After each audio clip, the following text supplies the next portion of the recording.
नहीं समझोगे।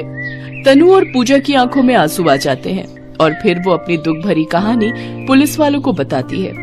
उन दोनों की कहानी सुन पुलिस का मन पसीज जाता है और उनको उन पर दया आ जाती है। देखो, कानून अंधा होता है, वो सिर्फ गुनाह देखता है लेकिन एक गरीब की भूख नहीं देख सकता। ये लो, तुम कुछ पैसे रखो, इनसे कुछ काम शुरू कर लेना। पुलिस वाले उनकी मदद करते हैं और उन्हें कुछ खाना खरीद कर दे देते हैं। वो खाना लेकर वो घर जाती है और पेट भरकर उस दिन वो सभी बहुएं अपनी सास के साथ खाना खाती हैं। आज भी हमारे देश में ऐसे कई गरीब हैं जो भूख की भट्टी में झुलस कर दम तोड़ देते हैं।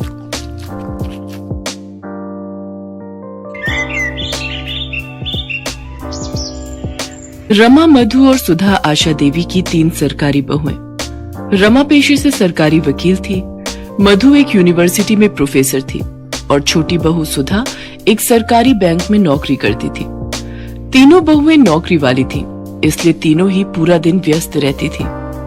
इसी वजह से रोजाना किसी न किसी बात पर तीनों बहुओं में लड़ाई हो ही जाती थी, खासकर तब जब होता था इतवार यानी कि संडे। क्या बात है आशा जी, आज सुबह सुबह सब्जी मंडी होकर आ रही हो?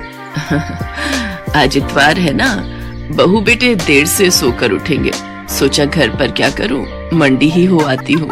अच्छा, आज तो तीनों बहुओं की छुट्टी होगी, चलो बढ़िया है। तीनों बहुएं सरकारी नौकरी वाली हैं। वैसे तीनों ही काम वाली हैं तो आपस में बर्तन खड़क ही जाते होंगे। अरे नहीं, मेरी तीनों बहुओं में बहुत प्रेम है, उनमें कभी कोई लड़ाई नहीं होती।